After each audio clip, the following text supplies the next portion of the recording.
Hi, it's Colleen Schmidt from Divination Counseling Service, here today to present Vesta. She is an asteroid. She's actually one of the big four. She's known as the sister asteroid, and I'll get to why that is in a minute. And she's very commonly used by astrologers, even astrologers who don't use the amount of asteroids that I do tend to still use the big four. They're very common in astrology. So before I begin, I just want to say thank you for watching the video. As always, a big thank you to my subscribers. And if you're not a subscriber, I hope you'll consider becoming one. In the meantime, like, share, comment. I'd love to hear from you. So let's talk about, where does this Vesta come from? Well, Vesta is the Roman word for what's called the Vestal Virgins. Okay, they weren't virgins. They were actually priestesses. And if you were having a child of significance, a king, what did they call the highest levels of society, you would have your child through a Vesta, okay, a Vestan. And that's because if you think about it, the higher up you were in royalty, you would probably have married your cousin, your siblings. They always wanted to keep that royal blood. But having a child with somebody who's close in blood like that doesn't work out well. So they had a temple. And in the temple, that's what these women did. Sex was actually a ritual, okay? And that was only part of their job, was to have these babies. The other part of their job was to keep the fires burning, the hearth burning. Because if you think about this, people didn't have matches. And so there had to be a fire. A central part of civilization was this fire, and you wanted to keep the fire always burning so that there was access to this fire. So you think about Vesta, and the first things that should come to your mind already are that they were dedicated, that they sacrificed their own children. That's what they did. They never really got to keep their children, with the exception of Mary, the mother of Jesus. Okay. So they're referred to as virgins, but they're not. They're vessels. Okay. So only the most honorable people came through a Vestan. You couldn't be a king without it. But this was during the time when things were changing. Mary was a Vestan, and so was Elizabeth, her cousin, okay, because they used to send, I think, one girl from each family or something like that, and they went as girls, and they studied this religion, which we would know today as a form of paganism, okay? And here in the temples is probably where Jesus was, I can't think of the word now, where they consummated, okay, where he was conceived. All right. So she wasn't a virgin, not in the literal sense. She was a Vestan virgin, which means she belonged to no man. And that's really key for people that have really strong Vestas. They generally do not belong to anyone. Okay. So the Vestian temples required a lot of sacrifice. And that's how Joseph ended up being the father, by the way. He was the man that was sent in because at that point, Jesus was not, he was a king, but he was special. And so he was actually raised by a father and a mother, but Joseph was not his father. I do not believe. Okay. We don't know who his father was. So, but believe me when I tell you, there was a father. Okay. She was not, and I repeat this over and over again, she was not a virgin. That is a misconception. Okay. When they talk about the temple of Jezebel that they burned down in the Old Testament, they're talking about the massacre of one of these temples. Like I said, there was a lot of issues historically at that time with these warring religions. Okay, so that's your basic story. She is literally considered a sister because they were the precursors of the nunneries. As a matter of fact, I think it was during the Arthurian days that the Vestal Temples actually turned into nunneries because these people, these women, did service for their community. That's what they did. They were like the work people, if you will. Okay.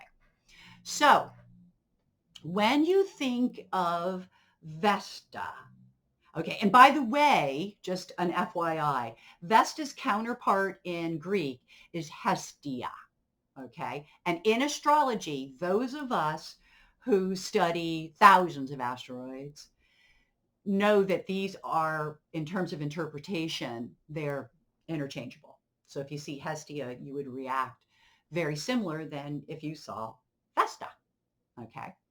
So Vesta, getting back, or Hestia, relates to our work goals and our sense of dedication. Our ability to sacrifice for those goals is very important. And where Vesta falls in the chart or how it falls in the chart is going to be important to how it translates in your life. Okay?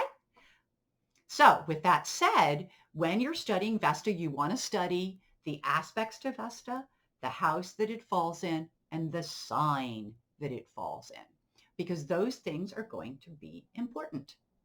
If you have Vesta very strong in the chart, like the ascendant or maybe nailing that sun, you are probably going to be somebody who is very dedicated to your work to the point that you may not ever make a commitment to another person. And it wouldn't matter if you're male or female. People that are dedicated to their work or their career and sacrifice the concept of having a wife/husband or children, family, they won't do it because they are here for the work, whatever it is. If you have somebody who has Vesta conjuncting Edemitas, I'm using Edemitas because it's the one that's in my article. At the time, it was something I was working on. And Edemitas is this trans Neptunian that deals with delays. It deals with stoppages, roadblocks. It deals with getting to the bottom of a matter. And oftentimes people that have it conjuncting Edemitas have to do a lot of preparation for their meeting of their goals, if you will, or for their work.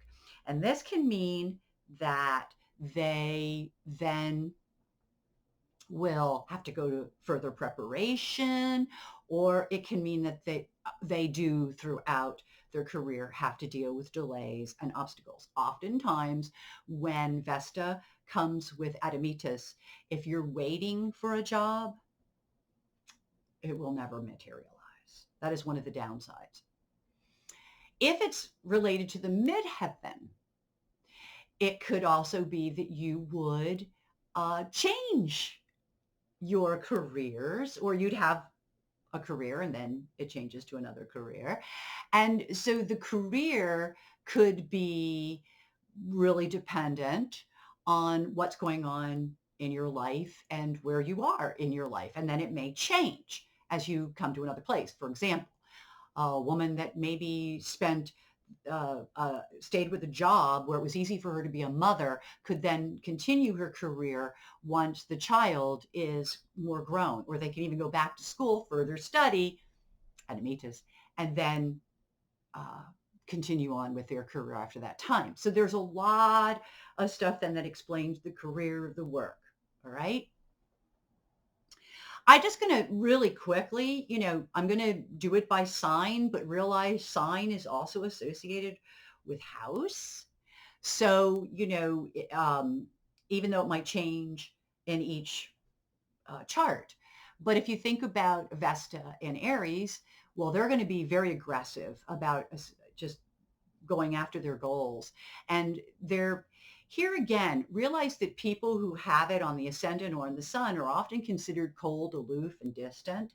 And because that's part of what that energy brings, it doesn't mean actually Vesta is actually a very warm energy. It is called the sister energy. There's a lot of support, particularly for people that might be within your same office or the same community of wherever you're all working. Like if you all work for, say, a yoga studio, then you're all okay. So in the case of Aries to Vesta, there'd be a lot of aggression toward and even in terms of making sacrifices for their career, they're very aggressive about it. In Taurus, they may be really all about the accumulation of wealth, maybe an accumulation of art, but it really is about a dedication to maybe making something of themselves in a financial way. In Gemini, it would be, here we go again, about the accumulation of knowledge and being around, uh, in environments where there is an accumulation or access to more information. In Leo, it might be for children, could also be for leadership roles, because Vesta is also in the fifth house, would also be about the, the house of the leader, right?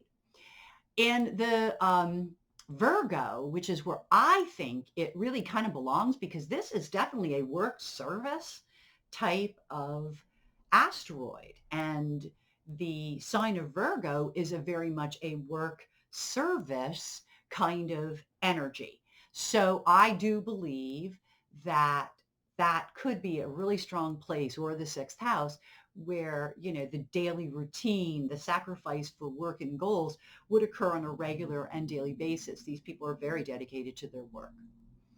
When you get to Libra and to Scorpio, but I'll start with Libra, there is more of a relationship interaction with both of those signs, because Libra kind of almost needs both sides of that coin to see the totality of any picture.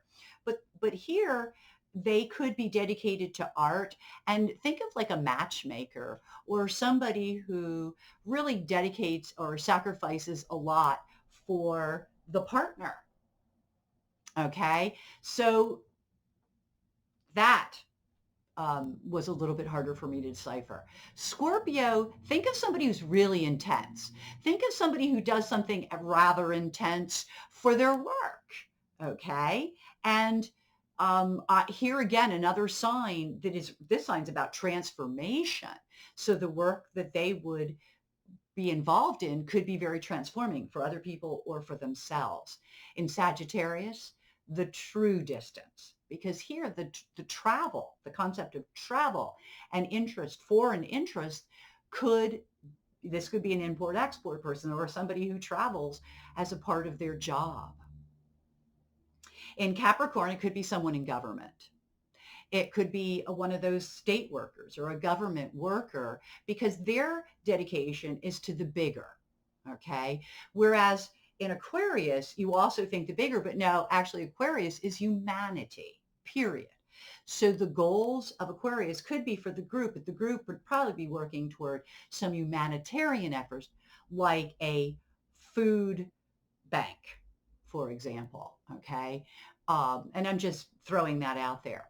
In Pisces, it could be for nursing or for working in hospital or healthcare, because, or religion, nuns, because they have dedicated themselves to the 12th house or to those things that are unseen. And that's great compassion and using their work maybe as a caretaker. If you have it in the seventh house, it could be that you have or are drawn to partners who tend to be workaholics, and they might be cold and distant at times. If you have Vesta in the fourth house, maybe you see your parents as being a little bit distant. or the way you were raised. They were maybe very focused on their work, your parents, and so it'd be the fourth house. And I did do the midheaven. So that should hopefully give you somewhat of a rounded approach to Vesta.